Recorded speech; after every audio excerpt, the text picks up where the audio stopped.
Bismillahirrahmanirrahim. Assalamualaikum warahmatullahi wabarakatuh. Alhamdulillah wassalatu wassalamu ala rasulillahi amma ba'du. Pemirsa, kembali kita ya di pagi hari ini akan cerita-cerita tentunya bersama tamu kita. Kita akan ngobroli pertanyaan-pertanyaan yang sudah masuk ke redaksi ya berkaitan dengan konsultasi Anda dalam program yang Masya Allah menjadikan Anda seorang muslim sejati. Kalau Anda muslim sejati, maka Anda harus konsultasi ke podcast muslim. Oke, Pak Ustadz, Masya Allah, ada Ustadz muslim di sini. Di kesempatan kali ini, kita mau menjawab pertanyaan-pertanyaan nih, Pak Ustadz. Sudah ada beberapa pertanyaan yang masuk nih, Ustadz. Iya, makasih Masya Allah. Mas Ahmad. Tapi sebelum itu, Ustadz, sehat nih, Ustadz ya? Alhamdulillah sehat. Kalau enggak sampai sini. Karena tahu dipaksain Pak Ustadz. Soalnya penampilan perdana kita nih, Ustadz. Iya, Masya Allah. Mudah-mudahan energik ya. Amin, amin, Insya Allah. Oke, Ustadz, sebelum kita jawab pertanyaan-pertanyaan yang udah masuk nih Pak Ustadz. Nah, tentunya kami juga nih mengajak untuk pemirsa ya dan juga pendengar yang mau gabung. Kalau ada keluhan, pertanyaan berkaitan agama, langsung aja konsultasi ke podcast muslim. Ya hubungi kita di 0617942 ya. Mana nomornya itu? Oh, 43666. Oh, salah nomor ini kayaknya nih. Nanti diperbaiki lagi ya. Ya, atau SMS aja nih. Ya di 0852777992202. Oke, nomor baru kita nih. Oke, Pak Ustadz. Hari ini langsung kita akan bacakan pertanyaan Pak Ustadz. Iya, silakan. Iya. Assalamualaikum Ustadz. Waalaikumsalam warahmatullahi wabarakatuh. Nah ini Ustadz, ini pertanyaannya dari akhwat nih kayaknya nih Ustadz. Ustadz, saya seorang akhwat yang belum menikah. Asik. Semoga cepat dapat jodoh.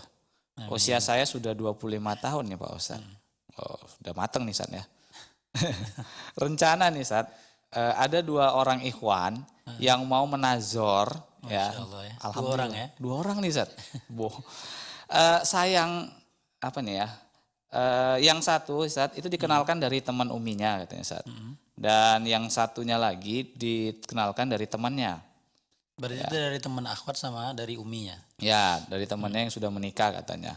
Nah, mohon nasihatnya Ustadz. Mau yang saya persilahkan duluan yang mana nih Pak Ustadz? Nah, ini kalau ada 2 ikhwan Ustadz. Ini dari teman satu, dari temannya Umi satu Ustaz. Apakah memang harus kita mendahulukan temannya Umi dulu Pak Ustaz karena bentuk berbakti kita atau bagaimana nih Ustaz? Iya, ini karena 2 ya. Kalau banyak mungkin bisa dibuat apa ya? Sembara. Atau kita buat sembara. Iya. Bismillahirrahmanirrahim. Alhamdulillah wassalatu wassalamu ala Rasulillah wa ba'd. Ikhwan akhwat yang dirahmati Allah Subhanahu wa taala, memang nikah itu adalah satu sunnah yang disunnahkan Rasulullah sallallahu alaihi wasallam. Dalam artian ada kadar wajib ketika kita ingin menikah pada usia-usia tertentu, pada keadaan-keadaan tertentu dikatakan. Nah di sini ketika banyaknya orang yang antri ya, antri yang ingin mau menazar, ini proses dalam Islam yang disunnahkan adalah nazar. Jadi bagi orang-orang yang mengikuti Islamnya, dia bukan mesti pacaran, kenal sana bawa sini dan lain sebagainya. Maka ada proses nazar. Nazar itu apa? Nazar itu adalah melihat.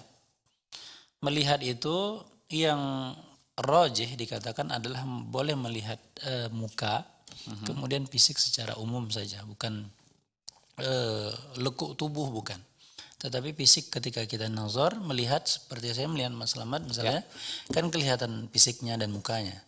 Biarpun sebagian para ulama misalnya Daud Zahiri mengatakan boleh melihat beberapa aurat lainnya, ya kan? Akan tetapi yang rajih yang kuat adalah melihat muka, ya, melihat muka dan fisik yang nampak saja.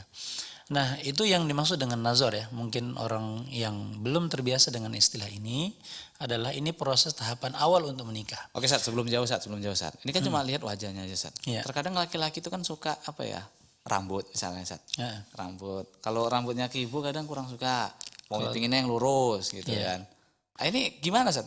boleh nggak nih sikit aja nengok rambutnya atau gimana gitu? Sebagian para ulama mengatakan boleh. Sebagian para ulama, misalnya Umar bin Khattab dikatakan boleh melihat kepada rambut. Akan tetapi jumhur para ulama mengatakan tidak boleh. Kalaupun seandainya, contoh Mas Selamat suka yang keribu atau yang lurus rambutnya? Lurus misalnya. Yang lurus misalnya. Itu bisa dengan pertanyaan. Ya, agar apa? Agar tidak menimbulkan fitnah. Misalnya Mas Selamat lihat rambutnya, nanti cerita, oh Bang Biring itu rambutnya keribu. Itu kalau kutu masuk itu pasti mati. Jadi satu fitnah yang tidak baik. Gitu ya. Makanya para ulama jumhur mengatakan adalah yang bisa dilihat adalah aurat-aurat yang umum saja. Yaitu seperti telapak tangannya ataupun mukanya. Ataupun fisik yang secara umum. Yang itu pun dibalut dengan tutupan aurat. Ya. Itu secara umum yang bisa dilihat. Nah, manakah kemudian yang dilukan? Ketika ada orang tua yang menawarkan, kemudian kedua ada teman yang menawarkan. Biasanya, biarpun secara ketika kita mendapatkan informasi yang sama, dikatakan adalah maka lebih utamakanlah orang tua. Karena apa? Karena ada bentuk bakti, ya kan? Bentuk bakti kepada orang tua itu ada. Jadi seolah-olah kita di hadapan orang tua kita mendulukan apa yang direkomendasikan.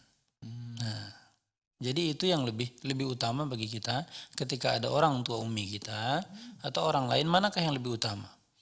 Biarpun secara hukum dikatakan sah-sah saja, ya kan? Sah-sah saja. Oh, setelah di CP-nya dikumpulkan data-datanya, ikhwan ini siapa A dan siapa B, ternyata aku lebih cenderung kayaknya dari segi yang satu tamat SD, yang satu tamat kuliah misalnya. Oh, kayaknya yang punya teman lah yang CP-nya lebih menarik misalnya. Bolehkah? Boleh saja. Ya, boleh saja. Karena pada asalnya dikatakan ketika ada orang yang ingin menikah, kemudian Rasulullah bertanya kepada orang yang menikah ini, apakah kamu sudah melihatnya? Katanya belum ya Rasulullah. Maka kata Rasulullah, maka lihatlah. Karena nikah itu dibangun adalah berdasarkan idza ra'atka sarratka. Kalau kita lihat dia, kita ada tertarik. Oh gitu deh ya. Kalau nengoknya aja nggak semangat nih. Nah, kalau nengoknya aja nggak semangat ya, nanti kita nangis terus sepanjang seumur hidup kan. Nah itu dia Selamat. Jadi kalau ditanya mana yang didulukan, maka lebih utama mendulukan apa yang dikatakan orang tua. Jika ketika kita baca keterangan dari CP masing-masing dua pemuda tersebut, kita lebih menganggap hampir serupa. Tapi kalau ada kecenderungan kepada yang satu, maka kita jelaskan baik-baik kepada umi kita. Bahwasanya umi, saya juga ditawarkan, kan bisa dikomunikasikan. Saya ditawarkan ini ada pemuda juga dari teman. Tapi lihat dari data ini lebih bagus. Menurut versi sang aku. Ya kan? Itu dia. Oh, jadi di situ dia Pak Ustadz ya. Tapi kalau gini Pak Ustadz, hari ini nih, oke lah dahulukan umi. Iya. Mungkin si A suruh datang dulu hari ini. Oke. Aduh, agak sedep sih ini, lumayan sih gitu. Tapi cobalah lihat yang satu lagi gitu. Besoknya datang lagi. Boleh nggak dengan selang 1 hari aja gitu. Jadi bisa ada bahan pertimbangan nih yang mana duluan nih. Toh tiba-tiba dua-dua serak nih sama kita nih. Yeah. Boleh nggak nih Pak Ustadz? Ya boleh saja. Dua-dua juga ingin melihat silahkan saja. Asalnya kan yang tidak dibolehkan itu dalam agama adalah apabila kita sudah dipinang. Jadi meminang pinangan orang itu yang tidak dibolehkan. Ya kan? Kalau misalnya yang pertama lihat kita langsung serak gitu misalkan sama akhwatnya. Kemudian oke lah langsung lah saya lamar gitu. Artinya yang satu lagi belum boleh datang sampai si akhwat ini memutuskan lanjut sama yang si A atau diputuskan gitu saja. Nggak ada kata ditangguhkan juga boleh. Misalnya ada si A melihat ke akhwatnya, hari ini dilihat, kita bilang jawabannya ya udah nanti mungkin seminggu, ya kan, seminggu. Dalam masa rentang seminggu ini bukan berarti harus dengan dia, enggak. Oh gitu. Ya, jadi kita tunggukan aja. Karena kan kita proses berpikir, proses menetapkan, proses memilih. Ya kan, proses memilih mungkin data yang kedua mungkin lebih baik agamanya dan sebagainya. Ya kan, mungkin kantongnya lebih tebal, agamanya lebih baik, rupanya lebih rupawan misalnya. Ya silakan aja. Enggak jadi masalah ini. Asal jangan kemudian kita sudah mengokekan, karena oke itu adalah satu ketetapan kita sudah mengikrarkan iya. Itu yang dimaksud dengan khidbah. Khidbah itu ada kan kata-kata, bukan tukar cincin atau pakai cincin, bukan. Ikatan itu bukan dengan cincin tapi dengan kata-kata. Kata-kata kan iya atau tidaknya. Nah juga bagi wanita juga kan nggak boleh GR secara ini kan. Oh ini kayaknya ikhwan yang udah mau ini. Gampang ini. Rupanya kita tunggu nanti, lihat yang besok. Rupanya besok kita yang mau, ikhwannya nggak mau. Kan belum tentu. Jadi ada antara hak keduanya, boleh menerima dan boleh menolak. Ketika yang menolak ikhwan, maka sang akhwat legowo ya. Iya. Gitu juga sebaliknya. Ketika akhwat yang menolak, ikhwannya harus legowo. Harus terima dia. Oke, Masya Allah, luar biasa Pak Ustadz. Oke, pemirsa, kami ajak juga nih bagi Anda kalau mau gabung sama kami ya, silakan di 0617944282 ya. Nah. Oke, kita angkat langsung aja. Assalamualaikum. Halo, assalamualaikum. Terputus. Silakan coba lagi di 0617944282 ya. Oke, sudah ada yang masuk lagi. Kita angkat. Assalamualaikum. Waalaikumsalam. Halo, assalamualaikum. Waalaikumsalam warahmatullahi wabarakatuh, Ustaz. Ya, dengan siapa dan di mana?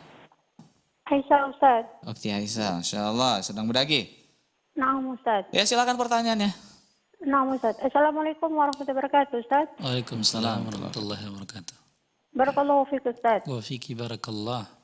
Ana mau bertanya tentang ini, Ustaz. Dalam pernikahan ini, Ustaz. Jika perempuan dilamar kok, istilahnya, Ustaz ya. Lalu perempuan tadi mengasihkan akad pernikahan itu, Ustaz ya. Dia Mengasihkan bilang apa? gini, Ustaz. Mahar itu bilang nanti kalau setelah boleh menikah lagi gitu kan, Ustaz. Masih Ini apa tuh masih syarat? pertama gitu, Ustaz. Lalu kan lama-lama dia jatuh cinta itu kan, Ustaz. Lalu ketika suaminya nanti mau menikah lagi, apakah istri yang tadi, akad yang pertama yang dibilangkan istri yang tadi berlaku gitu, Ustaz? Dan Maksudnya apakah istri yang tadi boleh memutuskan akad yang dia ucapkan tadi gitu, Ustaz? Syarat yang pertama apa tadi syaratnya? Boleh menikah lagi, Ustaz. dia akhwatnya boleh Mengizinkan. mengizinkan. Akhwatnya tadi bilang dia minta syarat kalau nanti setelah menikah suaminya boleh menikah lagi gitu, Ustaz. Ini akhwatnya yang bilang. Si akhwatnya yang bilang itu, Ustaz. Insya Allah. Oh, enak Apakah kali Bang. ketika nanti boleh apa tidak gitu, Ustaz? Ya, gitu ya. Oke. Oke, Karena terima kan kasih. ini baru perkenalan gitu kan, Ustaz. Belum kata cinta gitu kan, Ustaz. Oh ini masih nazar ya? Iya, Ustaz. Oke, Sudah paham oke. pertanyaan kan, Ustaz? Iya. Iya. Tolong penjelasannya, Ustaz. Syukran. Assalamualaikum warahmatullahi wabarakatuh. Salam wabarakatuh. Alhamdulillah. Enak nih Ustaz. Nazor cerita syarat-syarat. Oke, kalau nikah sama aku nanti AA boleh lah. Kalau mau poligami silakan gitu. Berjalannya waktu makin cinta Ustaz. Jadi nggak jadilah saya tarik lagi nih. Saya tarik jangan poligami. Gimana Pak Ustaz? Apakah bisa kita membatalkan akad di awal tadi Pak Ustaz? Iya, pada asalnya ketika sudah diinikan ya, sudah disyaratkan. Sebenarnya bukan syarat ya. Ketika ngomong mungkin merasa ridho. Ketika awal ini mungkin imannya lagi naik, sang akhwat ya. Mengatakan bagaimana banyak para janda yang terlantar. Atau orang-orang yang belum menikah itu belum punya pasangan misalnya. Sementara jumlah kaum wanita itu lebih banyak. Iya. Ya, jumlah kaum wanita itu lebih banyak. Dan itu satu sunnah kauniyah ya. Ketika Allah menciptakan jumlah wanita lebih banyak, jumlah pria lebih sedikit, itu makanya Allah melihat maslahat untuk adanya syariat yang disebut dengan poligami. Ini kan pembicaraan poligami ini seolah-olah kita disuruh tutup mulut kan. Ini kepada para akhwat sekalian. Tapi itulah syariat. Dan Allah lebih mengetahui maslahat.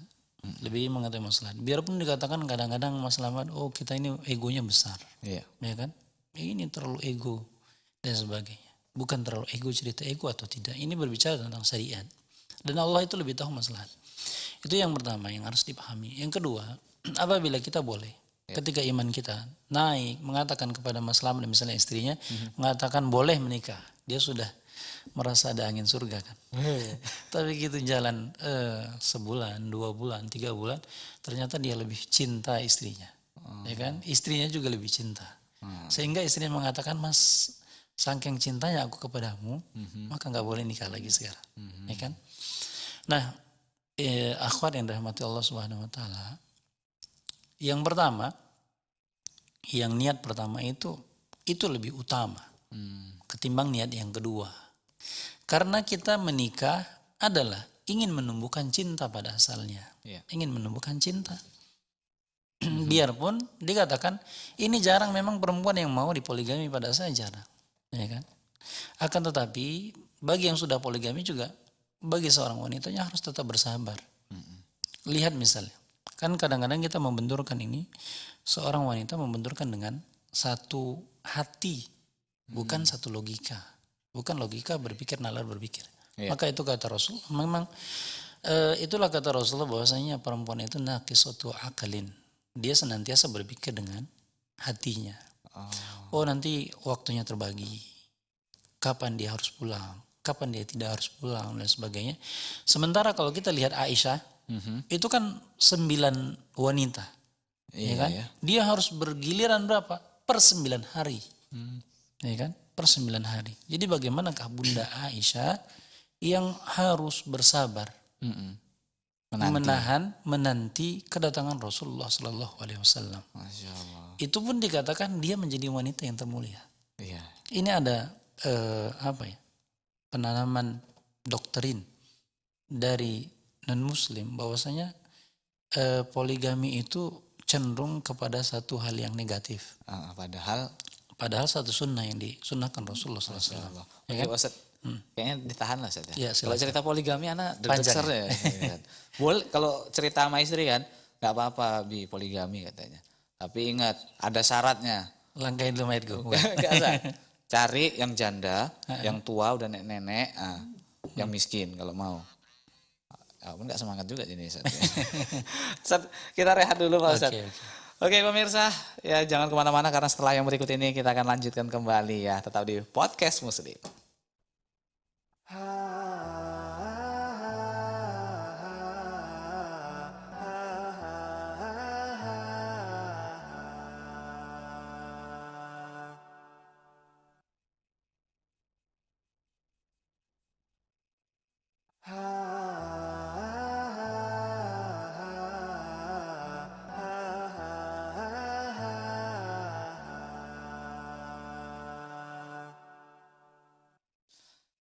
Ya pemirsa, alhamdulillah kita balik lagi ya di Podcast Muslim, ya podcastnya orang Muslim, Masya Allah. Pak Ustadz, aduh, hari ini agak pegel-pegel sedikit tidur nih Ustadz. Masya Allah, itu salah apa itu? Salah tempat nggak? Kayaknya salah tempat sih Ustadz, karena nggak kebagian tempat tidur sama anak-anak. Udah kena aja jadi tidurnya agak di apa. Rencana memang mau cari tempat tidur yang enak nih Pak Ustadz. Oh Masya Allah, itu harus kayaknya Pak Selamat. Iya. Ada kira-kira kemana kita beli nih Ustadz ya? Ke inilah ke apa UV Land ya. UV Land. Oh ya kenal juga itu UV Land. Iya. Ini produk tempat tidur yang bagus ini. Wah, punya teman kita juga kan. punya teman. Iya. Alhamdulillah Pak Ustadz. Memang di rumah kan baru satu sih spring bed. Iya. Ya karena anak banyak jadi kena jajah sedikit. Jadi di lantai. Iya. Dan alhamdulillah sudah berapa tahun dipakai masih empuk. Masya Allah. Produk UV Land luar biasa. Alhamdulillah. Oke, jadi pemirsa kalau mau beli bisa juga nanti ke produk kita ya ke UV Land dan kita terima kasih kita ucapkan kepada UV Land Spring Bed and Sofa ya yang menjadi sponsor kita hari ini, Masya Allah. Oke Pak Ustadz, kita kembali lagi ke program kita Pak Ustadz. Pertanyaan-pertanyaan yang sudah masuk dari kita. Silakan bagi pemirsa yang ingin bergabung 061 7944 282. SMS juga boleh, langsung aja di 0852 7799 2202 ya. Oke Pak Ustadz, kita lanjut lagi nih Ustadz. Oke, ya ini buat orang apa namanya Ustadz yang suka touring-touring. Ustadz, hobi saya itu camping ke gunung. Wah ini suka naik gunung rupanya dia Ustadz.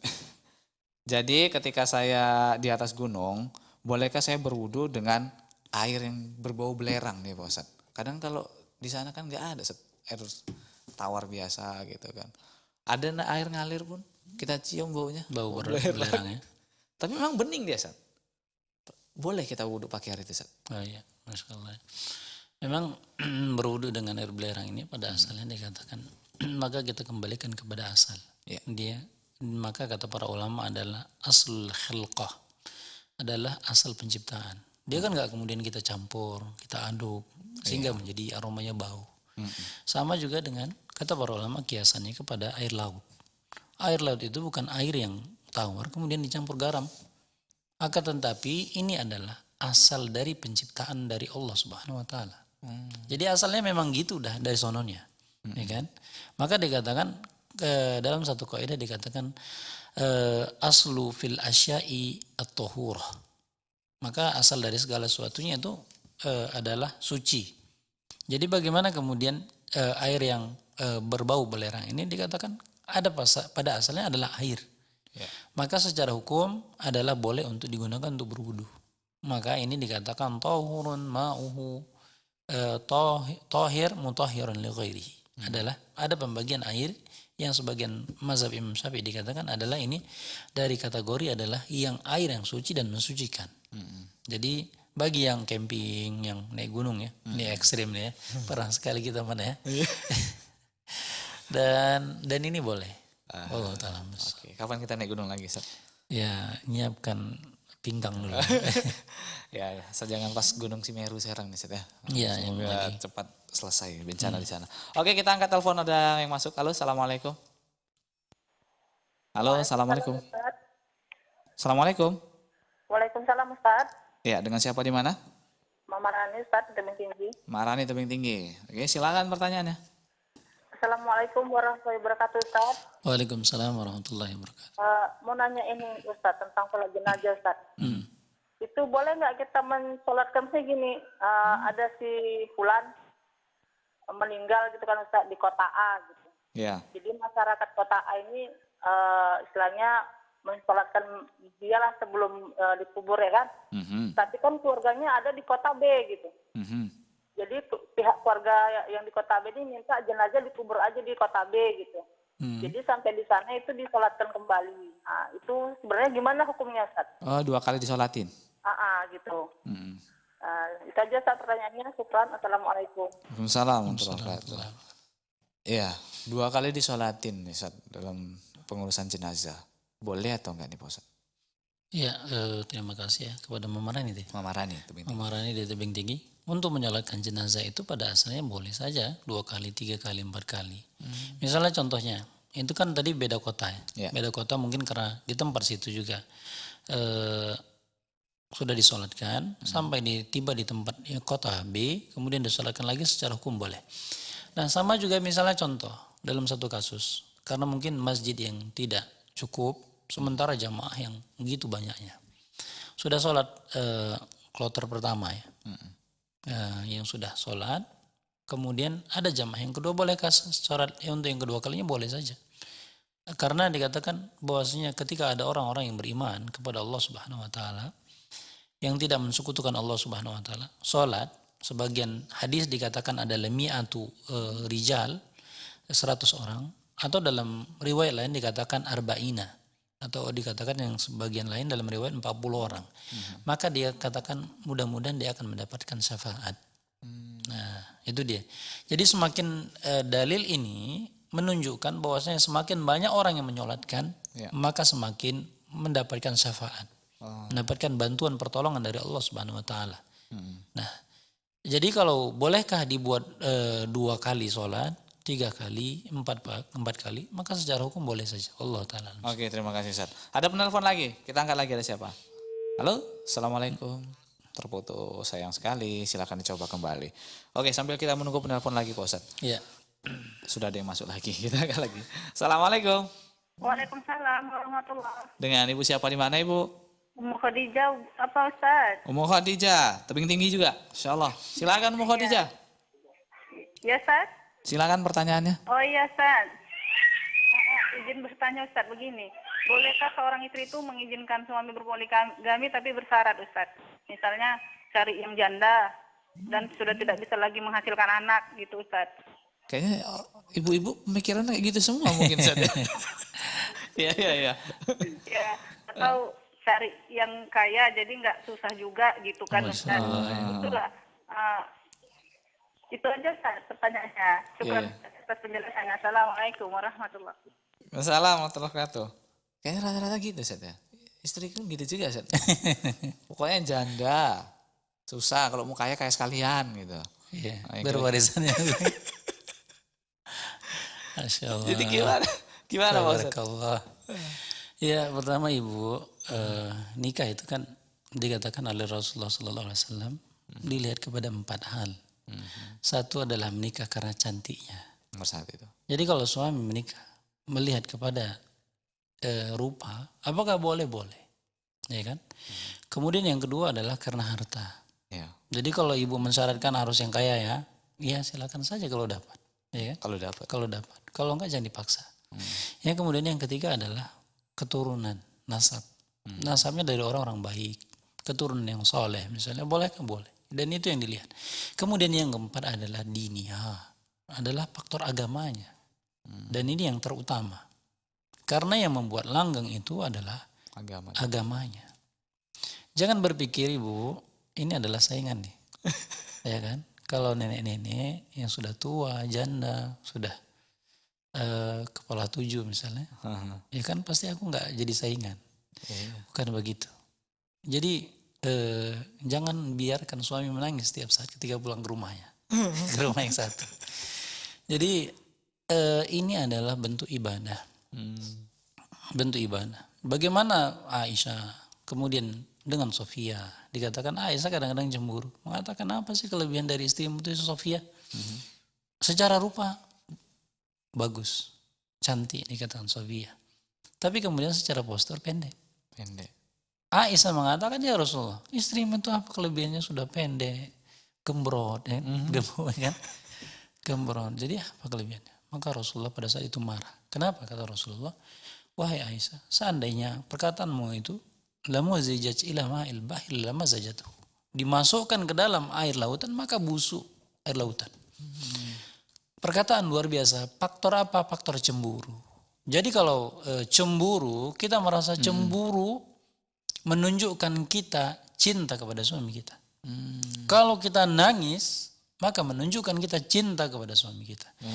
Justru yang udah nikah aja sana dan cengangas-cengenges kemudian senyum bahagia, itu yang kita khawatirkan Pak Salman ya.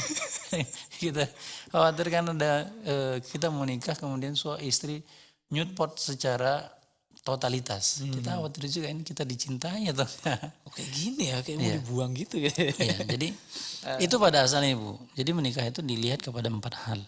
Ya. Jangan kemudian yang penting jangan jadi saingan sama aku, bukan. Ya, bukan itu dia.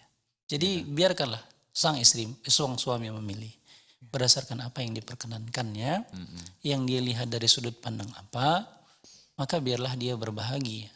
Karena ini bukan masalah rebutan, ya kan? Masalah berbagi itu lebih indah. Gitu dia. Ya. Ayo, moga istriku nonton ini. Cuma habis itu habis nih siap-siap. Udah nggak usah ngisi lagi musak muslim katanya. Oke, kita angkat lagi telepon, ada siapa? Halo, assalamualaikum. Assalamualaikum. Waalaikumsalam warahmatullahi wabarakatuh. Ya, dengan siapa di mana Ibu? Ini hamba Allah di Jawa Tengah. Hamba Allah Jawa Tengah. Silakan Ibu, pertanyaannya Ibu. Assalamualaikum Ustaz. Waalaikumsalam warahmatullahi wabarakatuh. Ustaz, saya mau tanya Ustaz. Ya. Dalam kehidupan sehari-hari kan kita kadang melakukan suatu kesalahan atau kebodohan ya Ustaz. Nah pas ketika kita melakukan itu yang ada di perasaan saya itu kenapa nggak melakukan ini gitu. Baru setelah memikirkan itu baru saya mengingat qadarul yang soal itu Ustaz. Tapi kurang jelas ya. Setelah menimpanya itu saya ingat seandainya begini, saya mungkin begini gitu. Kenapa saya nggak melakukan ini gitu? Oh gitu. Nah, tolong nasihatnya Ustaz ya. Ustaz. Iya, Assalamualaikum warahmatullahi wabarakatuh. Waalaikumsalam warahmatullahi wabarakatuh. Oke, Zat. Saya ambil kesimpulan dari pertanyaan ini, Zat. Ketika kita melakukan sesuatu itu, Zat, ada rasa penyesalan gitu. Kenapa sih aku nggak melakukan ini pas kejadian kemarin? Kenapa sih aku nggak melakukan ini? Itu sebenarnya boleh nggak dalam agama kita? Ada rasa penyesalan. Kok nggak aku lakuin yang kayak gini loh, supaya nggak jadi kayak gini. Iya. Yang pertama, penyesalan itu adalah satu mungkin hidayah dari Allah Subhanahu Wa Taala. Sama ketika ada orang ngomong kayaknya kita tersindir lah ini, ya kan? Itu yakinilah bahwasanya kita senantiasa husnuzon kepada Allah, bahwasanya itu adalah ingatan yang diingatkan kepada kita. Sama juga ketika kita melakukan satu kesalahan, ya kan? Kita anggap itu adalah benar waktu itu. Tapi gitu sudah kita selesaikan, ya Allah ternyata aku melakukan satu kesalahan. Ternyata aku melakukan satu maksiat kepada Allah Subhanahu wa taala. Atau dikatakan di antara dua jalan ini kita milih yang ini, ternyata ini belum terlalu tepat. Nah, baik itu perkara akhirat atau perkara dunia. Pertama kata Allah Subhanahu wa taala, wa idza azamta falyatawakkal 'ala Allah. Itu yang pertama, Ibu. Ketika kita ada beberapa pilihan, kita sudah punya keinginan kuat, sudah istikharah kepada Allah Subhanahu wa taala, baik pilihan itu dalam perkara dunia atau perkara itu masalah akhirat, kita sudah tawakal kepada Allah, maka kata Allah, maka teguhkanlah hatimu. Jadi tuntutannya adalah ketika kita memilih, ternyata hasilnya tidak bagus yang kita bayangkan, kan kita kemudian ditawarkan oleh setan, kayaknya berarti yang kedua itu yang lebih bagus. Iya. Jangan. Maka konsisten, yang sudah berlalu biarlah berlalu. Kalau itu memang ternyata maksiat, mungkin itu bentuk teguran dari Allah Subhanahu wa taala. Ketika kita melakukan maksiat, kemudian kita nyesal, maka penyesalan itu mungkin kita diingatkan oleh Allah Subhanahu wa taala. Tapi ketika perkara ini bukan maksiat, maka biarlah. Jangan kemudian kita dibiarkan setan untuk berandai-andai. Berandai-andai kayaknya yang itu benar lah, yang ini salah, yang ini nggak tepat, yang itu mungkin lebih besar, untungnya lebih besar dan sebagainya. Kata Allah, kalau sudah niat tekad besar, maka tawakalkan, letakkan semuanya, serahkan kepada Allah Subhanahu wa taala. Agar apa? Agar kemudian kita nggak mengingat terus. Kayaknya aku salah pilih, aku kenapa menentukan yang ini dan sebagainya. Dan itu tidak boleh, bab itu harus ditutup. Maka lihatlah ke depan. Wallahu ta'ala. Oke, terima kasih Pak Ustadz.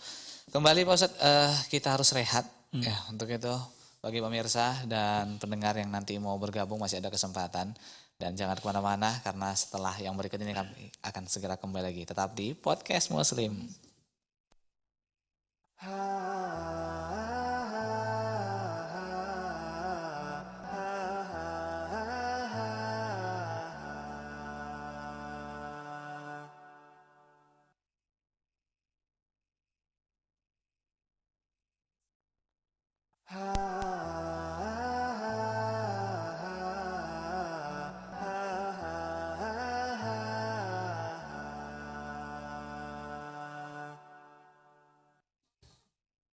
Ya pemirsa, terima kasih. Kita masih di Podcast Muslim, podcastnya seorang Muslim sejati. Ya, Pak Ustadz, kan apa nih ya? Udah lama nih Ustadz kita nggak bisa ke tanah suci nih Ustadz. Ya. Rasanya rindu Ustadz. Masya Allah. Itu jamban seorang Muslim ya. Iya Ustadz. Apalagi kayak anak Ustadz cuma bisa lihat dari layar kaca. Allah. Gitu. Mudah-mudahan dimudahkan. Ketika ada uang kemarin gitu belum bisa berangkat karena memang ada COVID kan. Nah ini dengar-dengar belakangan ini nampaknya sudah bisa berangkat nih Ustaz. Iya. Tanah suci. Ada nggak Ustaz, rekomendasi atau antum mau umroh bisa lah ngikut gitu Ustaz? Boleh juga itu bersama dengan sadar ya. Insya Allah itu di perkiraan bulan Januari atau Februari. Pada asalnya kan sekarang udah dibuka nih. Iya. Ya kan, pemerintahan Saudi udah buka. Tapi kemudian ini masih masa uji coba. Para travel mulai berangkat ke sana. Cuman memang regulasi yang agak sedikit diperketat. Ya mudah-mudahan bulan Januari, Februari bisa berangkat. Iya, bersama. Oke, silakan ya pemirsa dan pendengar kalau mau berangkat umroh bareng Sak Muslim.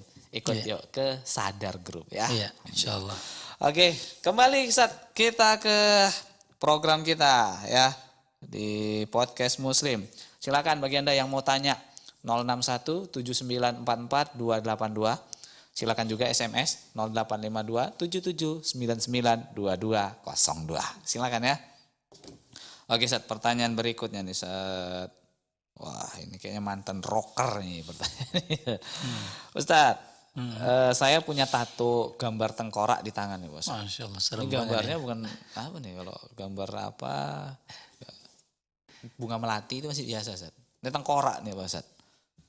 Jadi bagaimana ketika saya sholat nih Pak Ustadz? Nah, apakah wudhu saya sah? Dan apakah saya harus menghapusnya walaupun itu menyakitkan tubuh nih Ustadz? Allah. Ya, ini pertama yang harus diketahui adalah hukum tato. Ya. Tato yang bukan tato yang ditempel tuh ya. Kan, Itu aneh-aneh.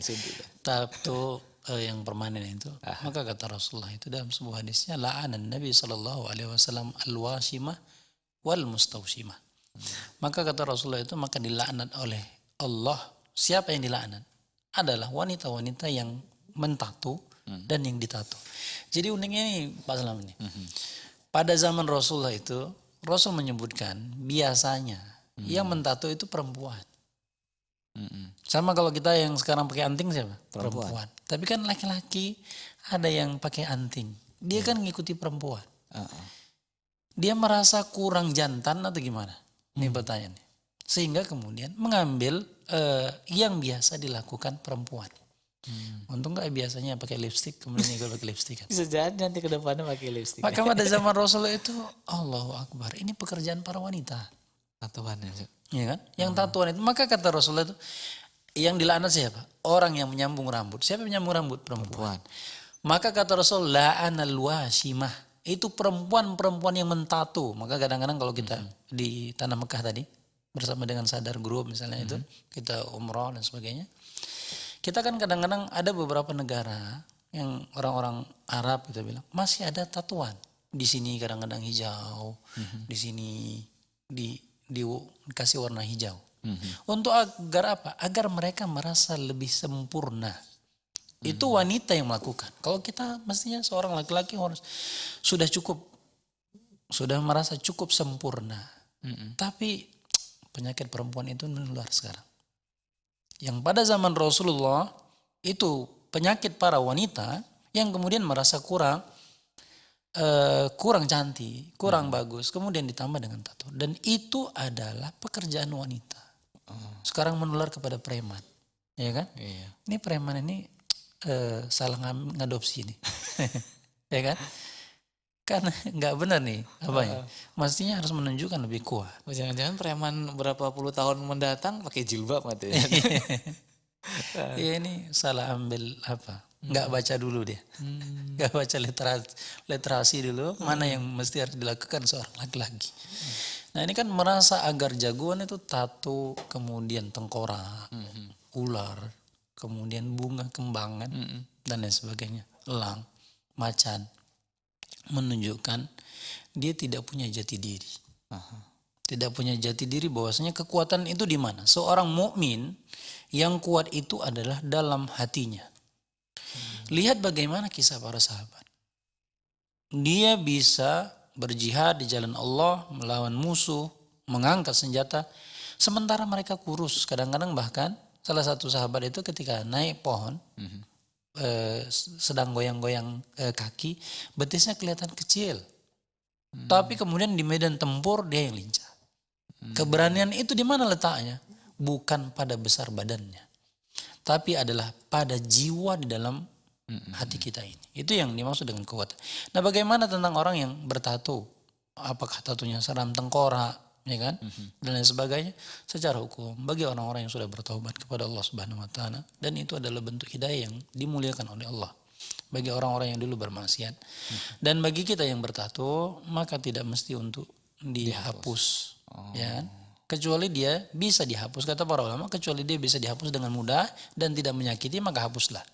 Tapi gitu harus menyakiti diri dengan merusak anggota tubuh kita yang sudah ditato, maka biarkanlah. Dan sholatnya insya Allah dikatakan sah. Jadi nggak ada acara apa namanya ya, kalau kena air itu nggak langsung kena kulit itu karena ada tatonya gitu. Karena alasan itu. Secara hukum kata para pakar ya, justru tato yang asli itu tidak akan ketika kita wudhu akan terkena basuh, kecuali tato-tatuan ya yang dari stiker. Nah itu yang menghalangi anggota tubuh kita untuk terkena air wudhu. Oh gitu deh. Oke, terima kasih. Oke, kembali pemirsa, masih ada waktu kita sedikit lagi. 06179442282 atau SMS-nya di 0852 ya 77992202. Kita tunggu lagi ya. Pertanyaan berikutnya, kayaknya waktu kita sedikit lagi nih Ustaz. Iya silakan. Ustaz, ini tukang nonton ini Ustaz. Tukang nonton. Tukang nonton nih.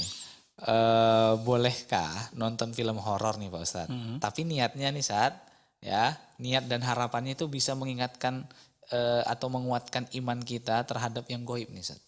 Ya soalnya kan kalau kita percaya hantu, oh ini beriman pada yang goib nih, rukun iman nih. Ustadz. Niatnya bagus Ustadz. Oh iya, niatnya bagus, caranya salah. Oh caranya salah. Justru kebanyakan orang itu ketika nonton film horor tambah takut. Enggak ada. Itu subhat aja yang kita tanamkan di diri kita agar kemudian kita mau nonton film berdalil. Ya kan, mengambil alaskan dalil untuk beriman kepada yang gaib dengan nonton film horor. Untuk beriman kepada perkara yang gaib adalah membaca kitabullah dan sunnati Rasulillah. Itu caranya. Bagaimana? Karena yang memberitakan berita tentang kebenaran bagaimana tentang alam gaib yang mengetahui adalah Allah. Sementara film horor itu pertama filmnya dusta dikatakan. Ini fiktif. Enggak benar. Enggak ada benar pocongnya seperti itu bentuknya. Atau suster ngesot. Allahu Akbar. Ini jelek kali hantu-hantu Indonesia kan. Ada suster ngesot. Ada yang ngesot, Ada pocong. lompat-lompat. Ada tuyul gak pakai celana. Allahu Akbar. Lebih mending tuh di luar negeri. Iya sih. Pakai jas, namanya Dracula. Kan keren sih. Iya yang Dracula Ustadz, yang vampir yang mau lompat juga. Iya. Di Indonesia terlalu banyak imajinatif ya. Terlalu inovasi. Ini berpikir inovasi di dalam masalah hantu. Banyak jenis setan sih. Banyak jenis setan. Jangan-jangan setan yang di luar negeri itu diimpor dari Indonesia. Iya. Ya pada asalnya, ikhwan akhwat yang rahmatullah subhanahu wa ta'ala, tidak ada kebaikan dalam menonton film horor. Bukan menambah keimanan kita kepada Allah. Justru menambahkan, mengagungkan para setan. Ya kan? Kemudian kita dibohongi dengan cerita fiktif, cerita bohong. Iya. Ada lagi kemudian ditonton auratnya dan lain sebagainya, ada musiknya. Kalau nggak ada musik nggak akan takut orang. Jadi bercampur seluruh kesalahan dalam bab ini. Kalaupun kita mau meningkatkan keimanan, maka baliklah kepada Al-Quran. Bagaimana Allah menjelaskan. Sementara yang mengetahui perkara gaib siapa? Allah. Kemudian baca-baca hadis-hadis Rasulullah SAW. Bagaimana para sahabat ketika berjumpa dengan jin dan sebagainya. Bagaimana rupa mereka, bagaimana sifat mereka, bagaimana mereka menyakiti manusia dan sebagainya. Allah. Oke, Ustaz. Kalau nonton film horor gitu kan, tapi rupanya musiknya pakai ahadnya Bang Agus kan lucu. Hantunya keluar kayak gitu. Gak serem gitu. Iya. Oke, terima kasih Pak Ustadz atas jawaban-jawaban dari antum ya hari ini, dan insya Allah besok kita lanjut lagi nih Pak Ustadz ya. Ya, nah pemirsa, sahabat keluarga muslim dan sahabat Arisal dimanapun Anda berada. Ya, tampaknya sampai sini dulu ya perjumpaan kita di kesempatan kali ini. Dan akan kita lanjutkan besok ya tentunya di waktu yang sama. Dan langsung aja kita tutup perjumpaan kita ya dengan doa kafaratul majelis. Subhanaka Allahumma bihamdika asyhadu alla ilaha illa anta astaghfiruka wa atubu ilaik. Wassalamualaikum warahmatullahi wabarakatuh.